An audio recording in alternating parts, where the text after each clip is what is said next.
नमस्कार मित्रों, मैं अंशुमान सिंह आपके अपने YouTube channel target with Rohan sir पर आपका फिर से एक बार हार्दिक स्वागत करता हूं। पिछली कक्षाओं में हम बौद्ध धर्म के बारे में पढ़ चुके थे। आज का जो हमारा टॉपिक है वो जैन धर्म है। जैन धर्म की भी आप देखेंगे उत्पत्ति जो होती है, जो प्रारंभ होता है वो 6ठी शताब्दी ईसा पूर्व में आपके भारत में देखने को मिलता है। तो आइए हम अपने टॉपिक जैन धर्म की शुरुआत करते हैं। तो जैन धर्म की शुरुआत करेंगे तो आपको सबसे पहले आपके सामने प्रश्न निकल करके ये आएगा कि जैन धर्म के संस्थापक कौन थे। तो आप क्या बताएंगे? जैन धर्म के संस्थापक ऋषभ देव थे। कौन थे? ऋषभ देव जैन धर्म के संस्थापक थे। और आपके जैन धर्म में 24 तीर्थंकरों का कॉन्सेप्ट देखने को मिलता है। तो 24 तीर्थंकर में पहले जो तीर्थंकर थे उन्हें आप ऋषभ देव के नाम से जानते हैं। तो आप देखिए कि संस्थापक एवं प्रथम तीर्थंकर ऋषभ देव को माना जाता है आपके जैन धर्म में। फिर मैंने बताया कि कुल तीर्थंकरों की संख्या कितनी है? 24। कुल तीर्थंकरों की संख्या कितनी है आपके जैन धर्म में? 24 तीर्थंकरों का कॉन्सेप्ट देखने को मिलता है। आइए देखिए फिर क्या होता है कि अगले जो तीर्थंकर, अगले मीन्स की जो इंपॉर्टेंट एक तीर्थंकर हैं आपके 23वें नंबर के तीर्थंकर पार्श्वनाथ। पार्श्वनाथ जो है आपके ये 23वें नंबर के तीर्थंकर हैं। और देखेंगे कि ये 30 वर्ष की अवस्था में संन्यास जीवन प्रारंभ करते हैं। कितने की अवस्था में? 30 वर्ष की अवस्था में पार्श्वनाथ जो कि आपके जैन धर्म के 23वें तीर्थंकर हैं, ये संन्यास जीवन ग्रहण करते हैं और 4 महाव्रत का कॉन्सेप्ट देते हैं। बौद्ध धर्म के अनुयायियों को पालन करने के लिए 4 महाव्रत का कॉन्सेप्ट देते हैं। कौन कौन से? तो आप देखेंगे सत्य, अहिंसा, अपरिग्रह, अस्तेय। सत्य, अहिंसा, अपरिग्रह, अस्तेय। ठीक है, सत्य यानी सही बोलना, अहिंसा मतलब हिंसा ना करना, अपरिग्रह मतलब संपत्ति का अर्जन ना करना। उसके बाद आप देखेंगे अस्तेय, अस्तेय मतलब चोरी ना करना। तो इस प्रकार से 4 महाव्रत कौन देता है आपका? आपके पार्श्वनाथ देते हैं। फिर आप देखेंगे कि 5वां महाव्रत महावीर स्वामी, 5वां महाव्रत महावीर स्वामी देते हैं ब्रह्मचर्य के रूप में। तो आप देखेंगे कुल मिलाकर के आपके जैन धर्म में 5 महाव्रतों का कॉन्सेप्ट देखने को मिलता है।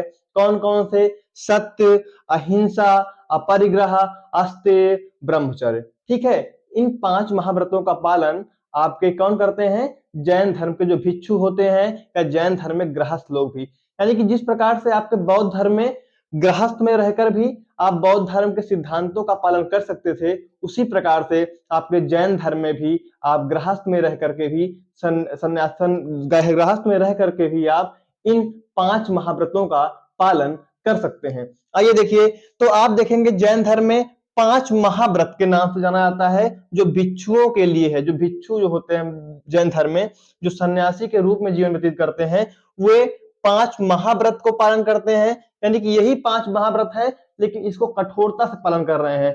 और जो गृहस्थ जीवन में है लोग, वो 5 अणुव्रत, इसी व्रत को अणुव्रत के नाम से भी जाना जाता है। थोड़ी सी कम कठोरता रहेगी तो उसको गृहस्थ में रह करके, क्योंकि गृहस्थ में आप बहुत ज्यादा कठोरता से इन 5 व्रतों का पालन नहीं कर सकते, उसे अणुव्रत के रूप में रखा गया है और 5 महाव्रत के रूप में भिक्षुओं के लिए देखने को मिलता है। आइए हम आगे बढ़ते हैं। आप देखेंगे कि महावीर स्वामी, जिसको जैन धर्म का वास्तविक संस्थापक माना जाता है, जिनको जैन धर्म का वास्तविक संस्थापक माना जाता है। देखिए, जैन धर्म के 24वें तीर्थंकर एवं वास्तविक संस्थापक के रूप में आपके महावीर स्वामी को माना जाता है। आपसे क्वेश्चन पूछा जाए कि 24वें तीर्थंकर कौन थे या वास्तविक संस्थापक कौन थे जैन धर्म के, तो आप क्या बताएंगे? महावीर स्वामी। आइए देखते हैं इनके जीवन से जुड़ी कुछ सामान्य सी बातें। जैसे आप देखेंगे कि महावीर स्वामी का जो जन्म हुआ था ये 540 ईसा पूर्व यानी कि बीसी में कहां पे हुआ था? कुंडग्राम वैशाली में। कहां पे? कुंडग्राम वैशाली में 540 ईसा पूर्व में महावीर स्वामी का जन्म देखने को मिलता है। आगे देखेंगे इनके बचपन का नाम क्या था? वर्धमान। जबकि आपके बुद्ध का बचपन का नाम क्या था? सिद्धार्थ। याद होगा आपको। तो इनके बचपन का नाम वर्धमान और बुद्ध के बचपन का नाम सिद्धार्थ। फिर आप आगे बढ़ेंगे, पिता का नाम, पिता का नाम इनके क्या था? सिद्धार्थ। पिता का नाम क्या था इनके? सिद्धार्थ। ठीक है, आगे बढ़ेंगे। इनकी माता का नाम त्रिशला था और आपने माया देवी पढ़ा था, किसके? महात्मा बुद्ध के माता का नाम माया देवी। आगे बढ़ेंगे, पत्नी, पत्नी का नाम यशोदा था। पत्नी का नाम इनके यशोदा था। आप ध्यान दीजिएगा कि पिता का नाम तो सिद्धार्थ है और सिद्धार्थ जो थे वो ज्ञात्रक कुल के प्रधान थे। कभी कभी आपसे पूछ लिया जाता है कि जो सिद्धार्थ यानी कि महात्मा बुद्ध के नहीं गौतम महावीर स्वामी के जो पिता थे वे किस कुल के प्रधान थे, तो आप क्या बोलेंगे, ज्ञात्रक कुल के प्रधान थे। आइए आगे बढ़ते हैं। त्रिशला जो इनकी माँ का नाम था, ये लिच्छवी राजा चेटक की बहन थी। कौन थी? लिच्छवी राजा चेटक की बहन थी। ओके, आगे बढ़ते हैं। तो पत्नी का नाम यशोदा और महावीर स्वामी और यशोदा से एक पुत्री की प्राप्ति होती है, जिसे प्रियदर्शनी या अनोजा के नाम से जानते हैं। प्रियदर्शनी या अनोजा के नाम से जानते हैं। और आपके महावीर स्वामी के दामाद का नाम क्या था? दामाद के नाम आप देखेंगे, दामाद जामाली था। जामाली, ठीक है ना। तो जामाली जो मिलेगा आपको, ये महावीर स्वामी का दामाद था और प्रियदर्शनी कौन थी? उनकी पुत्री थी। आइए आगे बढ़ते हैं। आप देखेंगे 30 वर्ष की आयु में भाई नंदिवर्धन की अनुमति से संन्यास। 30 वर्ष की आयु में महात्मा बुद्ध 29 वर्ष की आयु में क्या किए थे? संन्यास ग्रहण किए थे। और आपके जो महावीर स्वामी हैं, ये 30 वर्ष की आयु में भाई नंदिवर्धन से राय लेकर या अनुमति लेकर के संन्यास ग्रहण करते हैं और 12 वर्ष का कठोर तपस्या करते हैं। क्या करते हैं?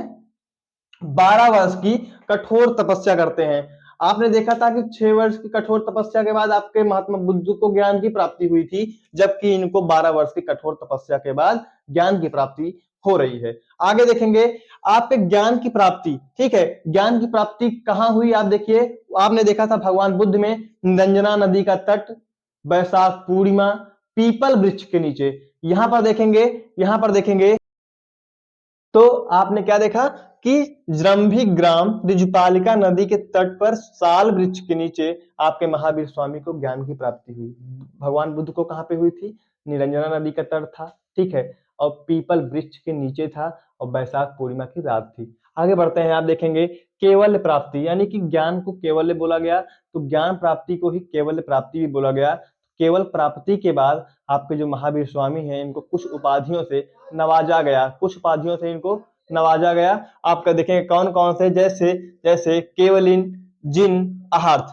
केवलिन कहा गया, जिन कहा गया और अहर्थ कहा गया। केवलिन मतलब ज्ञान की प्राप्ति हो गई तो केवलिन कहा दिया गया। जिन मतलब विजेता कहा गया, इनको विजेता कहा गया। और अहर्थ मतलब योग्य कहा गया ज्ञान की प्राप्ति के बाद। आगे देखेंगे जो महावीर स्वामी की मृत्यु होती है, जो इनको निर्वाण की प्राप्ति होती है, वो 468 ईसा पूर्व में, 468 बीसी में पावापुरी बिहार में इनकी मृत्यु हो जाती है। इनको निर्वाण की प्राप्ति हो जाती है। कहां पर? पावापुरी बिहार में। कब? 468 ईसा पूर्व में। आगे देखते हैं प्रमुख तीर्थंकर और उनके प्रतीक चिन्ह। प्रमुख तीर्थंकर और उनके प्रतीक चिन्ह। तो आप देखेंगे आपके एग्जाम में बहुत बार क्वेश्चन पूछा गया है कि ऋषभ देव का प्रतीक चिन्ह क्या है, अरिष्ट नेमि का प्रतीक चिन्ह क्या है, महावीर स्वामी का प्रतीक चिन्ह क्या है। तो आप क्या बताएंगे कि महावीर स्वामी का सिंह है, अरिष्ट नेमि का शंख है और ऋषभ देव का वृषभ है। तो आइए एक बार पढ़ लेते हैं कुछ इंपॉर्टेंट आपके तीर्थंकर हैं और उनके प्रतीक चिन्ह हैं। तो देखिए आपके जो पहले नंबर के तीर्थंकर हैं, देखिए लिखा हुआ है यहाँ पे, अंक भी लिखा हुआ है। जो पहले नंबर के तीर्थंकर हैं वो ऋषभ देव है और ऋषभ देव का जो प्रतीक चिन्ह है वृषभ या बैल है। वृषभ या बैल किसका? आपके ऋषभ देव का। दूसरा अजित नाथ, दूसरे नंबर के तीर्थंकर अजित नाथ। अजित नाथ का जो आपका प्रतीक चिन्ह है उसे हाथी बताते हैं। क्या है? हाथी। अजित नाथ का प्रतीक चिन्ह हाथी। संभवनाथ जो तीसरे नंबर के तीर्थंकर हैं, इनका प्रतीक चिन्ह घोड़ा है। संभवनाथ का घोड़ा है। जो 7वें नंबर के आपके तीर्थंकर हैं सुपार्श्वनाथ, इनका जो प्रतीक चिन्ह है वो स्वास्तिक है। क्या है? स्वास्तिक। ठीक है, आगे देखेंगे जो आपके 16वें नंबर के तीर्थंकर हैं शांतिनाथ, शांतिनाथ का प्रतीक चिन्ह हिरण है। और जो आपके 21वें नंबर के आपके तीर्थंकर हैं नेमिनाथ, इनका जो प्रतीक चिन्ह है नीला कमल। ना से नेमिनाथ, ना से नीला कमल। ठीक है, और 22वें नंबर के जो तीर्थंकर हैं अरिष्ट नेमि, इनका शंख देखने को मिलता है। इनका प्रतीक चिन्ह शंख देखने को मिलता है। आगे देखेंगे कि जो आपके 23वें नंबर के, यानी कि जो पार्श्वनाथ के बारे में आपने पढ़ा था, 4 महाव्रतों का कॉन्सेप्ट दिए थे, वही पार्श्वनाथ आप देखेंगे, उन्हीं का प्रतीक चिन्ह सर्प देखने को मिलता है। आगे देखिए कि आपके 24वें नंबर के यानी कि जो आपके लास्ट तीर्थंकर हैं महावीर स्वामी, उनका जो प्रतीक चिन्ह है वो सिंह देखने को मिलता है। आइए एक बार पुनः रिवीजन करते हैं। ऋषभ देव का जो प्रतीक चिन्ह वृषभ या बैल, अजितनाथ का हाथी, संभवनाथ का घोड़ा, सुपार्श्वनाथ का स्वास्तिक, शांतिनाथ का हिरण, ठीक है, नेमिनाथ का नीला कमल, अरिष्ट नेमि का शंख और पार्श्वनाथ का सर्प और महावीर स्वामी का सिंह देखने को मिलता है। तो ये कुछ महत्वपूर्ण बातें रही। आप ये 5 महाव्रत जरूर याद रखिएगा, सत्य, अहिंसा, अपरिग्रह, अस्तेय और ब्रह्मचर्य। और आपसे क्वेश्चन हमेशा पूछा जाता है कि ब्रह्मचर्य किसने जोड़ा था, तो आप महावीर स्वामी को ही बताएंगे। तो ये कुछ इंपॉर्टेंट बातें रही, इसको आप लोग पढ़िएगा। और उसके बाद हम अब अगली क्लास में आपके जैन धर्म के प्रमुख सिद्धांतों या और उनकी विशेषताओं के बारे में चर्चा करेंगे। मित्रों, इसी के साथ मैं अपनी क्लास को समाप्त करता हूं। धन्यवाद। आप इसका स्क्रीनशॉट ले सकते हैं।